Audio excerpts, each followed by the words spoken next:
you. Welcome back to Pond House Garden. Today I thought I should walk you through my tomatoes inside the polytunnel. This polytunnel we put up about, I don't know, it could be 7 years ago or more. And we've trialed different vegetables inside the polytunnel, and then we finally now have decided what we're going to use the most of and what grows the best inside there. So tomatoes and peppers are our two go-tos for inside the polytunnel during the hot time of summer. In the springtime, I can grow on radishes and lettuce and what else do I put in there? Radish, lettuce. I do an amazing radish relish, so I grow a ton of radishes, lettuce for sure, oh, and spinach, of course. So, because I like spinach inside my omelets. So I do kind of a spring planting, and then I do a summer planting behind that. But let's not stand out here. Let's go for a tour.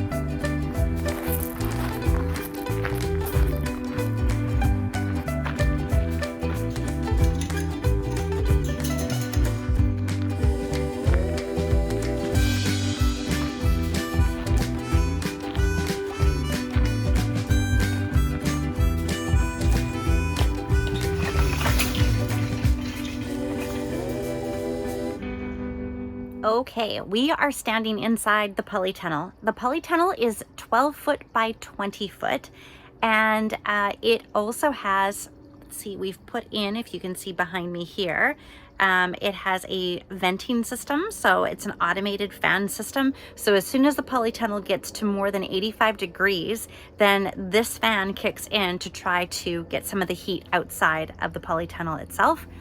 The polytunnel, the pulley that we use in the tunnel there, if you can see up there, it's been replaced once already. So it seems like the first pulley we went through in 5 years' time. And so last year we had to replace all of the pulley.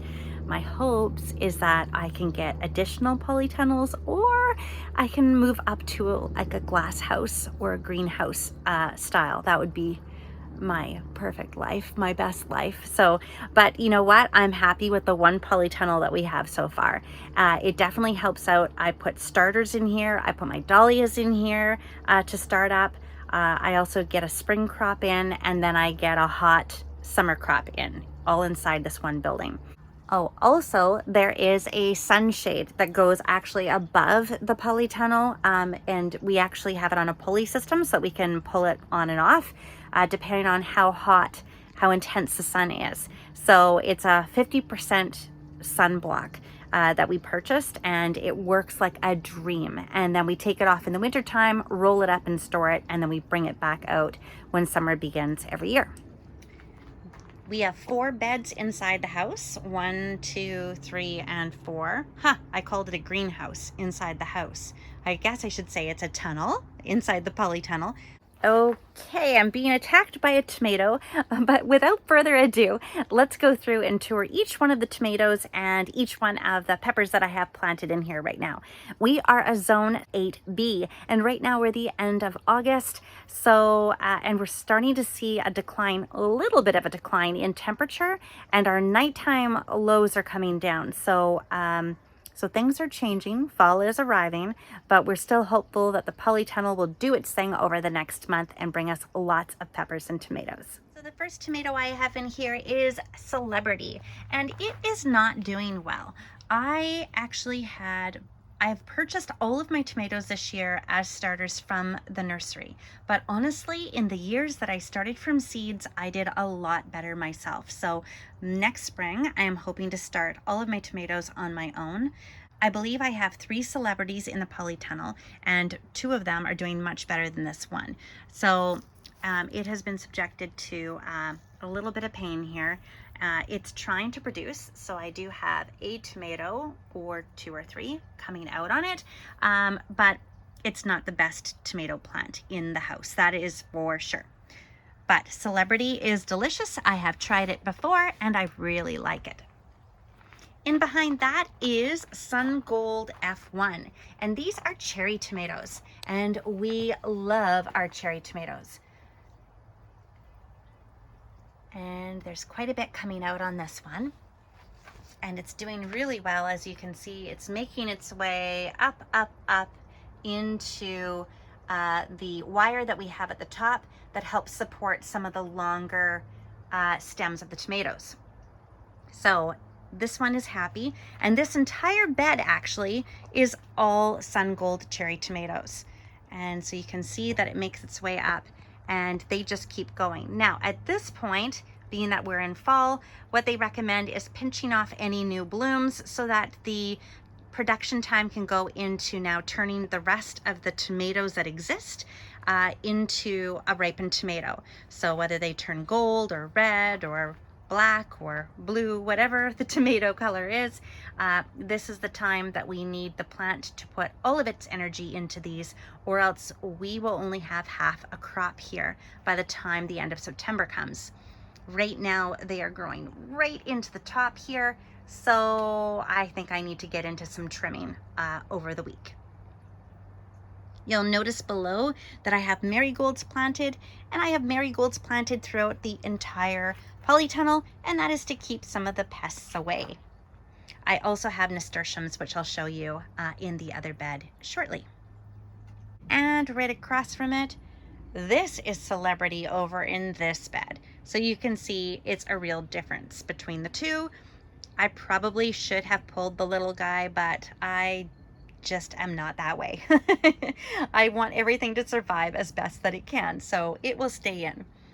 So this one here, Celebrity, is producing quite nicely. We have a lot of green tomatoes right now, and we have some beautiful reddish type tomatoes starting to come out, which is super because we had a wonderful tomato yesterday. It was not a Celebrity, but we are looking forward to trying each and every single one of these tomatoes. We look forward to this time every single year. Our grocery store tomatoes just don't cut it. They do not have the flavor that these have. Right behind that is a black cherry. And black cherry, again, it's a cherry tomato, so it's going way up into the tops of the polytunnel, which is super, and it has a lot of fruit on it right now. And down at the bottom, I'll just bring you in a little bit closer. There is the cherry tomatoes right there. So they're a lot of fun. I like that color, and I'm sure I'm gonna like to eat them as well. Now, whenever I'm in here working, I like to brush against the tomato plant just because I love the smell so much. I really don't know how to describe the smell of a tomato plant, but if they could make a candle, I would buy it. I would buy several. Then the next one next to that is Rosso Sicilian, and these ones are here. So they're coming out nicely, and some of them are turning into their red color down here. So it shouldn't be too long before we're enjoying this one. And again, not as tall as the cherry tomatoes. It's only at about, I don't know, 4 feet, 5 feet right now. The one behind it, believe it or not, that is a Celebrity tomato as well. And so this one, take a look. Oh my gosh. Yes, these will be delicious on a tomato sandwich. And there is tons coming. Super happy, super healthy. Beside that, these two are called Geranium Kiss. And they are doing well. They do not get that tall. I would say, let's see, I'm 5'5", so they are about a 4 foot height right now, each one of them. I've been told that these are great for container planting as well. So if you didn't want to put them into a raised bed, then you could put them into a planter closer to your deck. And lots of fruit coming out, and the bottom ones seem to be the ripest right now down here.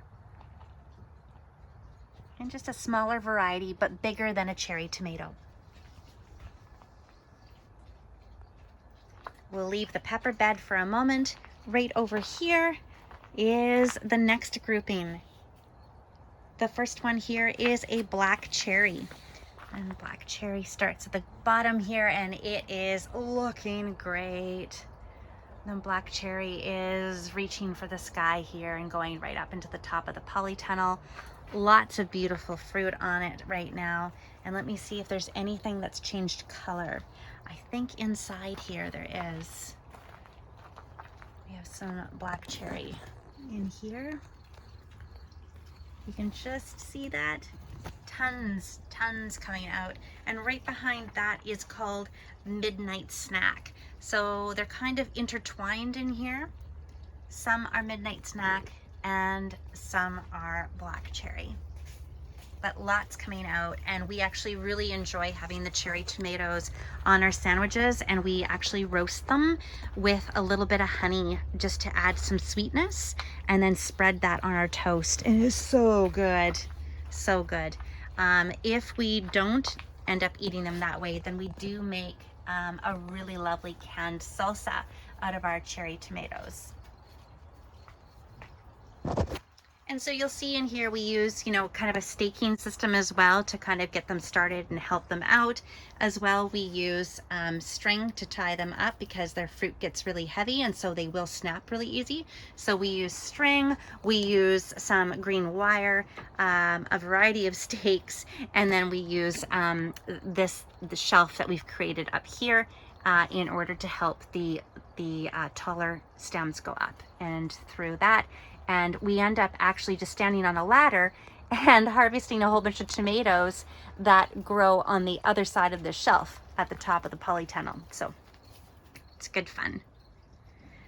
Right beside those are two beefsteak varieties here. So I think they're the same actually. Big beef is what they are. And if I can get in here and show you big beef, there we go. Oh yes. Fantastic to make marinara with, but also even better, again, on just having a nice veggie sandwich.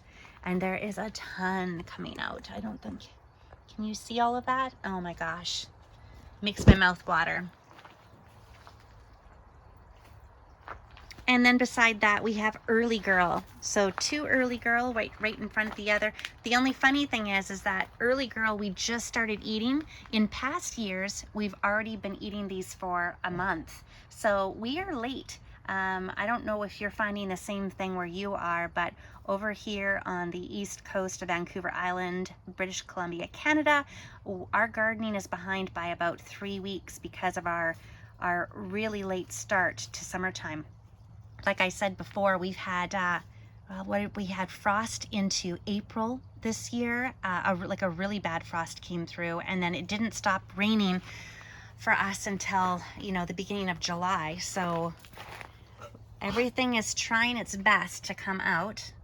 Oh, something got into that one. That does happen, and that's okay. We have a little bit for everyone, a little bit for our stomachs and a little bit for them. And then over here, this is our pepper bed. Peppers are doing fantastic. I had to weed back some of the nasturtium. As I said, weed. I shouldn't say weed, but I love the nasturtium. Again, it keeps the bugs down in here, but it does take over. And yesterday when I came in, the nasturtium had filled up this entire bed, which is a problem because it keeps the soil super moist underneath. I mean, it's great as a canopy in a regular garden, but as far as the raised beds for this situation, we don't want the soil so wet that we end up with mold issues in here. Oh, Ozzy's hacking on something out there. Ozzy, are you okay? Come here and see Mom. Come here. You okay, bud? Yeah? Did you have a big drink? Have a big drink? Went down the wrong way? Yeah. Isn't nasturtium pretty? Hi, buddy. Hi, buddy. So, needless to say, what I did is I cut back enough of the nasturtium so that the actual irrigation heads are actually spraying where we want them to spray, and also to make sure that the bottoms of the plants are not being saturated and not getting any airflow. So over here we start with candy cane. So this is a variety of a pepper called candy cane, and it has a really cool striping on it. So I'm looking forward to that coming out. And lots of starts on it, which is good. The one in front is called California Wonder, just the classic green sweet pepper or bell pepper variety, which is great. Oh, I gotta step over Ozzy. And they are looking really good.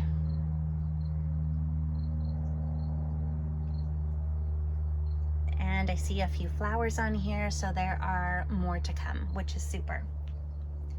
Beside that, Super Shepherd right here. And let me see if I can get a few here for you. There we go. And it is nice and tall. Keeps going up and up and up. And I think this is probably about 3 feet tall. It's 2 feet for sure, but yeah, close to 3 feet tall. So hoping to see a bit more on that one. Then behind that, we have Big Daddy Hybrid. And this one is definitely tall. This is up to more of the 4 feet.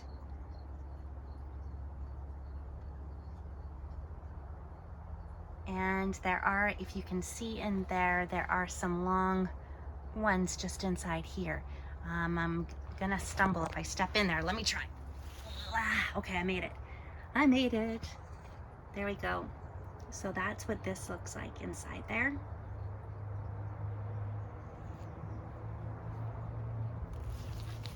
And pull back out. All right, I made it without falling. The next one there is Cajun Bell. So this one is a Cajun bell pepper. And again, we have a few more blooms here at the top. So more coming out.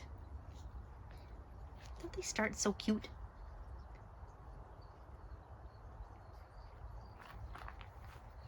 Beside that one is Big Bertha. And this one will start off green and then it will turn red as it progresses. And this is doing really nicely. And I see some more coming out here. A couple more flowers. And I have a lot of things planted to attract the pollinators. So we'll get some more pollinators in here to do their thing. This one here is another Big Bertha. And this one will again start off green. Let's get down in here and come out red. Let's see, I only have one on there so far. Yikes, not many, but a whole bunch of blooms on it. So that's really positive. And the last one is Aryan right here. And it's really dwarfed. And I don't know if it's really dwarfed. It's like just a little guy. He's only like so big. And it might be because, again, the nasturtiums maybe took over. I know that the nasturtiums were growing right up this thing and had him covered. So I wonder if it's the variety or if the nasturtiums posed a problem. Or again, it's just a starter that's just not very viable. But okay, at least we'll have one, but now one has a little bit of an issue on here. So we'll see what turns out. And so now all we do is simply wait. I come out, I'll trim up a few of the leaves at the bottom of the plant to ensure that there's lots of airflow for them. And then we'll hopefully keep some heat coming. I mean, that's up to Mother Nature, of course, but we'll keep hoping for a lot more heat. And then over the next month, we'll see some more peppers and tomatoes that we can make into salsas and ketchups and what did I say? Salsas, ketchup, oh, marinara. That's right, that's the other thing. So that's a big canning procedure. And so I might take a video of that for you as well. If I don't, it's only because I am short of time and I'm trying to harvest everything in here and can everything in the house and then get to winterizing the gardens. There's always so much to do, but it's such great fun. Anyway, that concludes our video for today. I hope you've learned a thing or two, or at least I hope you can see how I'm doing things. By all means, if you've got tips for me, I am in no way an expert. So please leave your comments below as I read every single one of them. And until next time, remember, your dream can become a reality just like mine has. All you have to do is take the very first step. Have a great day.